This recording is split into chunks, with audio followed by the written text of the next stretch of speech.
بسم اللہ الرحمن الرحیم۔ شروع اللہ کے نام سے جو بڑا مہربان نہایت رحم والا ہے۔ فَإِذَا قَضَيْتُم مَّنَاسِكَكُمْ فَاذْكُرُوا اللَّهَ كَذِكْرِكُمْ آبَاءَكُمْ أَوْ أَشَدَّ ذِكْرًا۔ فَإِذَا قَضَيْتُم مَّنَاسِكَكُمْ، پس جب پورا کرو مناسککم اپنے حج کے کاموں کو، فَاذْكُرُوا اللَّهَ اللہ کو یاد کیا کرو، کَذِکْرِکُمْ آبَاءَکُمْ جیسا کہ تم اپنے آباء و اجداد کا ذکر کرتے ہو، او اشد ذکر بلکہ اس سے بھی بڑھ کر ذکر کرو۔ فَمِنَ النَّاسِ مَن يَقُولُ رَبَّنَا آتِنَا فِي الدُّنْيَا۔ فَمِنَ النَّاسِ پس بعض لوگ ایسے ہیں، من یقول جو کہتے ہیں، ربنا اے ہمارے رب، آتنا فی الدنیا ہم کو دنیا دے دیجئے، وما لہ فی الآخرۃ من خلاق اور ایسے لوگوں کے لیے آخرت میں کوئی حصہ نہیں ہے۔ 10ویں ذی الحجہ کو مزدلفہ سے واپس آ کر کنکریاں ماری جاتی ہے، پھر حلق یا قصر کر کے احرام سے نکل جاتے ہیں۔ اس کے بعد طواف زیارت اور 2-3 دن کے کنکریاں مارنا باقی رہ جاتی ہے۔ زمانہ جاہلیت سے قبل لوگ حج سے فارغ ہو کر اپنے آباء و اجداد کا تذکرہ کرتے تھے، مقابلے میں اشعار پڑھتے تھے، اپنے اپنے قبائل کی بڑائی اور برتری بیان کرتے تھے۔ تو اللہ تعالی نے فرمایا کہ حج کے کاموں میں خصوصی طور پر اللہ کو یاد کرو، جیسا کہ تم اپنے آباء و اجداد کو یاد کرتے ہو، بلکہ اس سے بڑھ کر اللہ کو یاد کرو۔ اور پھر یہ دنیاوی اعتبار سے دنیاوی مفادات کے خاطر دعائیں کرتے تھے، آخرت کو بھول کر کہ اللہم اجعلہ عام غیث وعام حسب وعام ولد۔ وہ دعائیں کرتے تھے جو صرف دنیاوی حاجات اور دنیا کی راحت، عزت یا دولت کے لیے ہوتی تھی، آخرت کی طرف کوئی دیان نہیں تھی اور نہ آخرت کی فکر کرتے تھے۔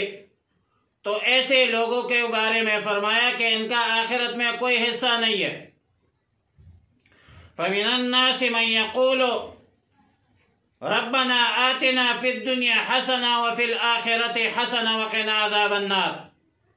بعض لوگ ایسے ہیں، من یقول جو کہتے ہیں، ربنا اے ہمارے رب، آتنا فی الدنیا حسنہ ہم کو دنیا میں بہتری عطا فرما دیجئے، وفی الآخرۃ حسنہ اور آخرت میں بہتری عنایت کیجئے، وقنا عذاب النار اور ہم کو دوزخ کے عذاب سے بچائیے۔ آیات مذکورہ میں مسلمانوں کے لیے بہت بڑی تنبیہ ہے۔ جو موسم حج اور مقامات مقدسہ میں بھی دعاؤں میں صرف اور صرف اغراض دنیاویہ کو ترجیح دیتے تھے، تو اس دعا میں لفظ حسنہ بڑھا کر تمام ظاہری اور باطنی خوبیوں اور بلائیوں کو شامل کیا۔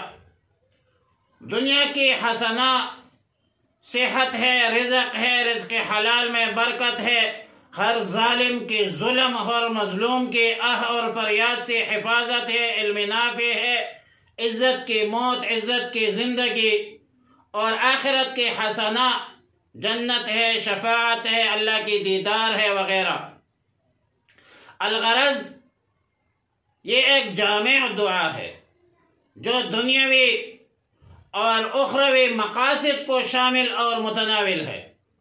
اولئک لہم نصیب مما کسبوا، انہی لوگوں کے لیے حصہ ہے اپنے کمائی سے۔ واللہ سریع الحساب، اللہ رب العالمین جلدی حساب لینے والا ہے، کیونکہ اللہ کا علم محیط ہے اور اللہ کا قدرت کامل ہے۔ وَاذْكُرُوا اللَّهَ فِي أَيَّامٍ مَّعْدُودَاتٍ، اور اللہ کو یاد کرو چند گنتی کے دنوں میں۔ گنتی کے دنوں سے مراد ایام تشریق ہے، جو ہر نماز کے بعد پڑھنا جو ہے وہ واجب ہے۔ اللہ اکبر، اللہ اکبر، لا الہ الا اللہ، اللہ اکبر، اللہ اکبر وللہ الحمد۔ لیکن اس میں یہ بھی ہے کہ جن میں حجاج کا ایام تشریق میں حجاج کا منا میں قیام ہوتا ہے اور قربانی دی جاتی ہے، قربانیاں کی جاتی ہے، اور جمرات کو کنکریاں ماری جاتی ہے۔ تو چونکہ اللہ کا ذکر تو بہت بڑی چیز ہے، موجب سکون قلب ہے، الا بذکر اللہ تطمئن القلوب، ہر وقت اللہ کا ذکر کرنا چاہیے۔ کان یذکر اللہ فی کل احیان، لیکن خاص اوقات اور خاص ایام میں ذکر کی اہمیت بڑھ جاتی ہے، کیونکہ حج سراپا ذکر ہے، تلبیہ ذکر ہے، طواف ذکر ہے، سعی ذکر ہے، عرفات میں ذکر ہے، مزدلفہ میں ذکر ہے، منا میں ذکر ہے، رمی میں ذکر ہے، قربانی میں ذکر ہے۔ غرض ہر وقت ذکر و اذکار اور عشق و جنون کا ایک مظاہرہ ہوتا ہے۔ علامہ آلوسی فرماتے ہیں کہ فی ایام معدودات وہی ثلاثۃ ایام التشریق، وهو المروی فی المشہور عن عمر وعلی وابن عباس رضی اللہ تعالی عنہم اجمعین، فمن تعجل فی یومین فلا اثم علیہ، پھر کوئی جلدی چلا گیا دو ہی دنوں میں تو اس پر کوئی گناہ نہیں ہے۔ ومن تأخر فلا اثم علیہ، اور جو رہ گیا تو اس پر بھی کوئی گناہ نہیں ہے۔ لمن اتقى، جو کہ ڈرتا ہو، اور واتقوا اللہ، اللہ سے ڈرو، اللہ سے ڈرتے رہو۔ وَاعْلَمُوا، جان لو، أَنَّكُمْ إِلَيْهِ تُحْشَرُونَ، تم سب اسی کے پاس جمع ہوں گے، ہم سب نے اللہ کے پاس جمع ہونا ہے۔ اور مطلب یہ ہے کہ جو شخص عید کے بعد 2 دن یعنی 11-12 ذی الحجہ کو منا میں آ جائے، اس پر بھی کوئی گناہ نہیں ہے، اور جو تیسرے دن تک مؤخر کرے اس پر بھی گناہ نہیں ہے۔ افضل یہ ہے کہ منا میں ٹھہر جائے اور 13ویں تاریخ یعنی 13 ذی الحجہ کے رمی کر کے منا سے روانہ ہو۔ رسول اللہ مبارک صلی اللہ علیہ وسلم نے حجۃ الوداع کے موقع پر 13 تاریخ تک کے رمی بھی کی تھی، لیکن ظاہر ہے قرآن کریم کے اسلوب سے معلوم ہوتا ہے کہ دونوں جگہ پر فلا اسم علیہ ہے۔ اب 13ویں تاریخ تک ٹھہرنے کی افضلیت کہاں سے معلوم ہوگی؟ تو صاحب روح المعانی علامہ آلوسی رحمہ اللہ الباری نے جواب دیا ہے کہ اس میں جاہلیت کی تردید کرنے کے واسطے یہ طرز اور اسلوب اختیار فرمایا، کیونکہ جاہلیت کے زمانے میں اس مسئلے میں اختلاف ہوا کرتا تھا۔